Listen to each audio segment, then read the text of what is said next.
All right, welcome back to the Surrey Report for November. Today I'm here with Keith Roy of Remax. We're going to be talking all things trying to find an ethical realtor. But first, here is the team and the stats for the City of Surrey. Starting off with our detached market, our benchmark price is $1,052,600.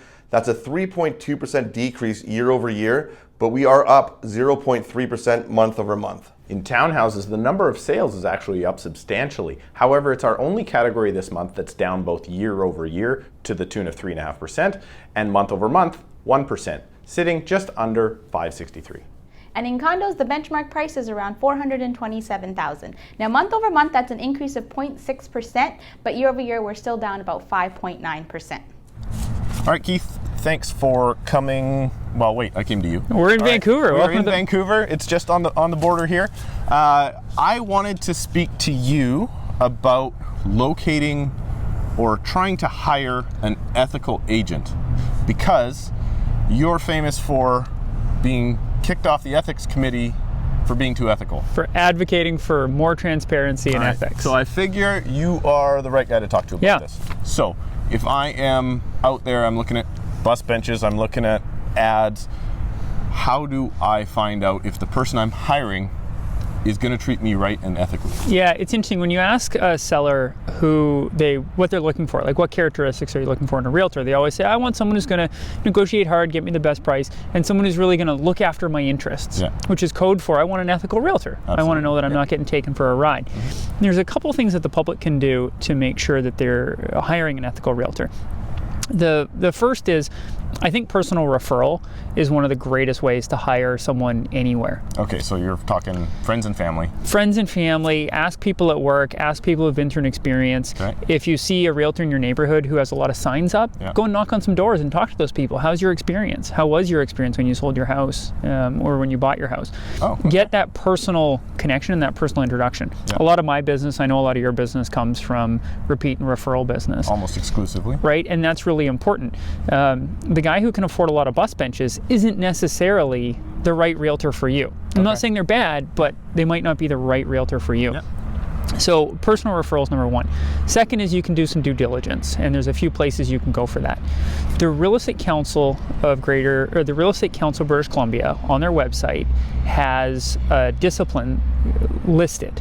So if your realtor has ever been disciplined by the council, now this is a breach of the technical rules. It's interesting that the ethics are governed by the real estate boards, so the Fraser Valley Real Estate Board and the Greater Vancouver Real Estate Board, but the technical requirements of a realtor and their skill is governed by the Real Estate Council. So discipline decisions are listed there, and you can go and review those. Those are public.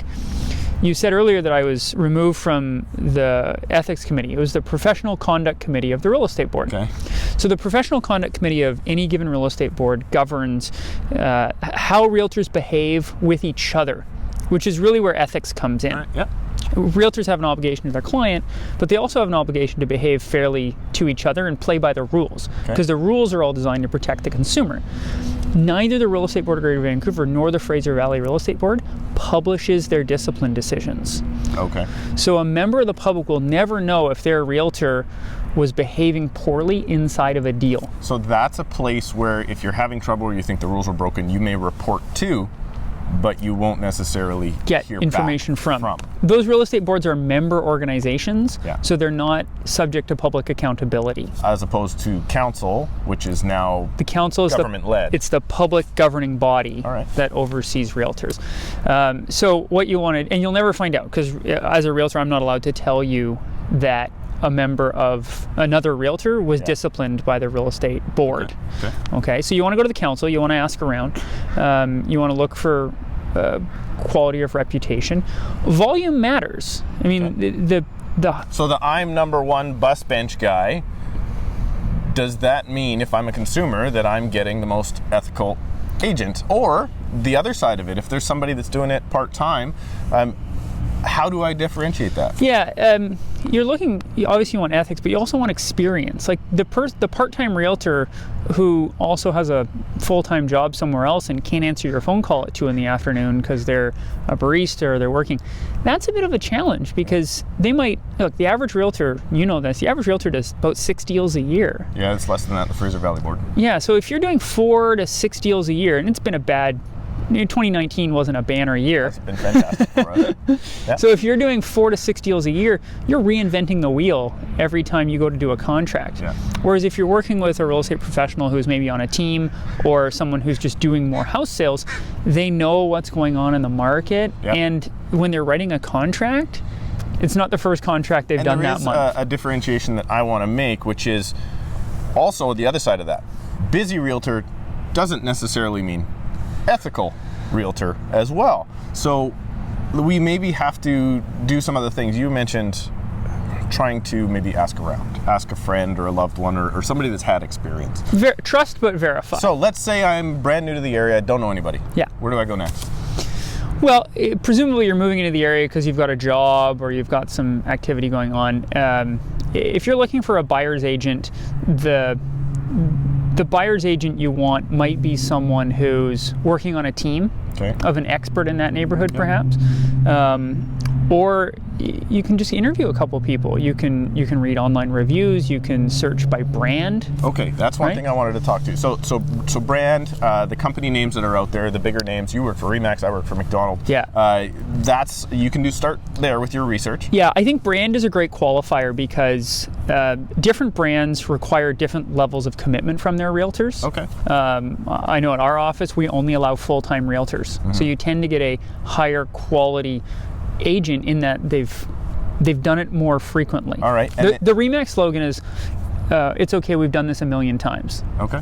And before I came to Remax, I worked at McDonald Realty for 9 years. Yeah. And McDonald Realty is a very high quality brand throughout British Columbia, and I know that the caliber of agents surpasses that of most other brands. A lot of brands. In the province. So you touched quickly on reviews, and I think that's where a lot of people are going now. Yeah. Whether it's restaurants or whatever, people are heading to the internet and checking out the reviews. Now, I have a personal bias on reviews myself because I see how it works from a business person's point of view.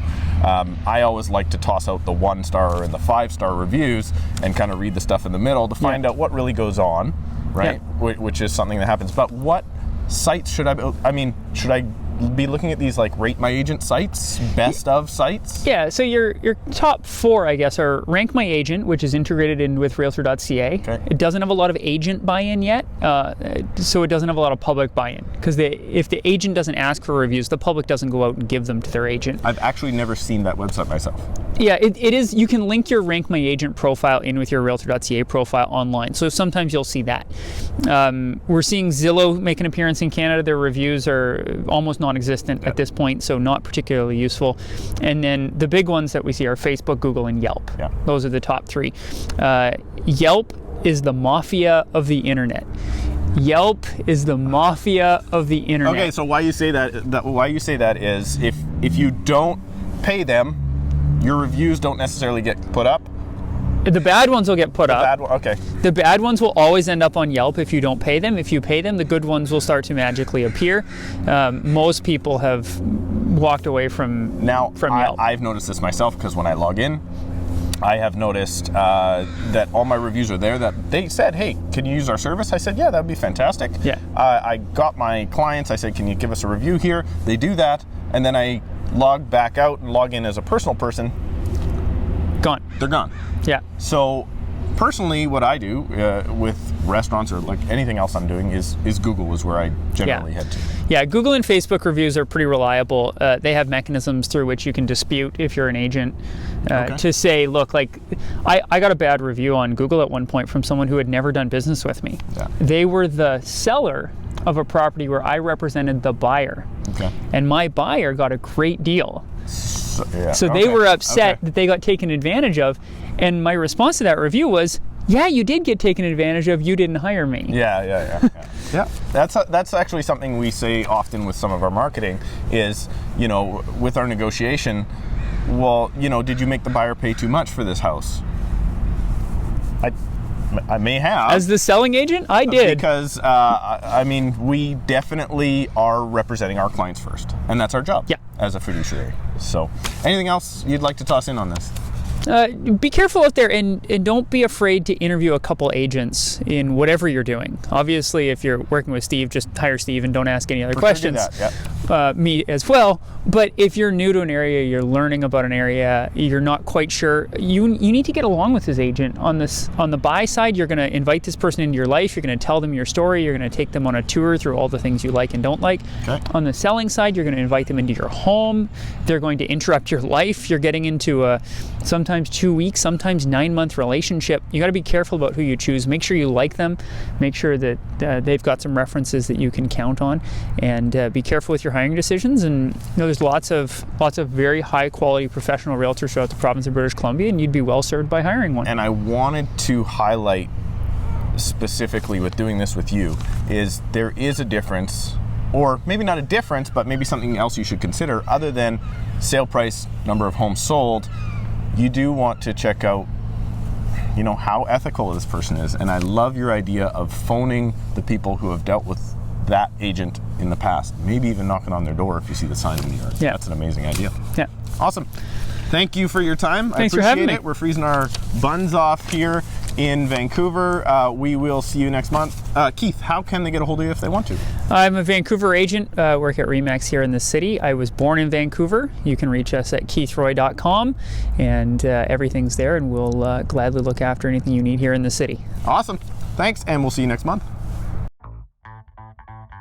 Thanks for watching again this month. Make sure you go back and watch the time that I got together with my brother from an American mother, John By, of John L. Scott Real Estate, when we discussed all the differences between American and Canadian real estate.